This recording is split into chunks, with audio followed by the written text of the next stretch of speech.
moi, je le ressusciterai au dernier jour. Il est écrit dans les prophètes, ils seront tous instruits par Dieu lui-même. Quiconque a entendu le Père et reçu son enseignement vient à moi. Certes, personne n'a jamais vu le Père, sinon celui qui vient de Dieu. Celui-là seul a vu le Père. Amen, amen, je vous le dis. Il a la vie éternelle, celui qui reçoit et croit. Moi, je suis le Père de la vie. Au désert, vos pères ont mangé la manne et ils sont morts. Mais le pain qui descend du ciel est tel que celui qui en mange ne mourra pas. Moi, je suis le pain vivant qui est descendu du ciel. Si quelqu'un mange de ce pain, il vivra éternellement. Le pain que je donnerai, c'est ma chair donnée pour la vie du monde. Veuillez vous lever. Acclamons la parole de Dieu. Louange à toi, Seigneur Jésus.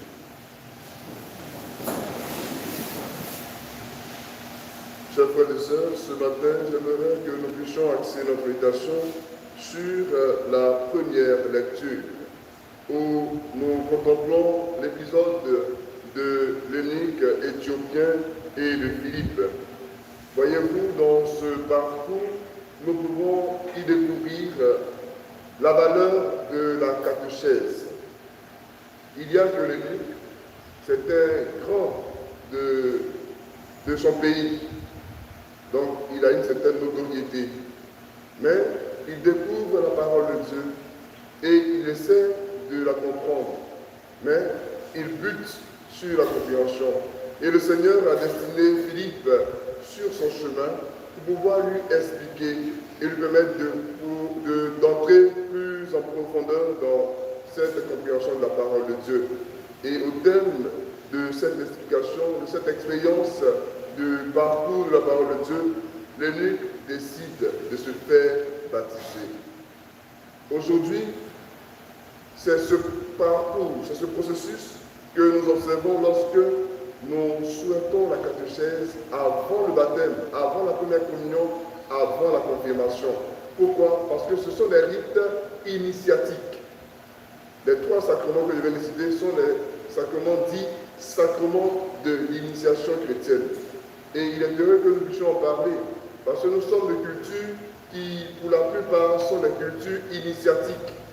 Nous savons que lorsque tu n'es pas initié, il y a comme une non-considération autour de ta personne. Il y en a aussi de même pour nous chrétiens. Il faut que nous puissions être initiés. Et pour être initié, il faut connaître certaines choses. Malheureusement, le constat est que certains parmi nous ne font pas la catéchèse. Ils sont là. Ils viennent à l'église, mais ils ne font pas la catéchèse. Et ils veulent profiter de ce que l'église propose. Et pourtant, ils ne sont pas initiés.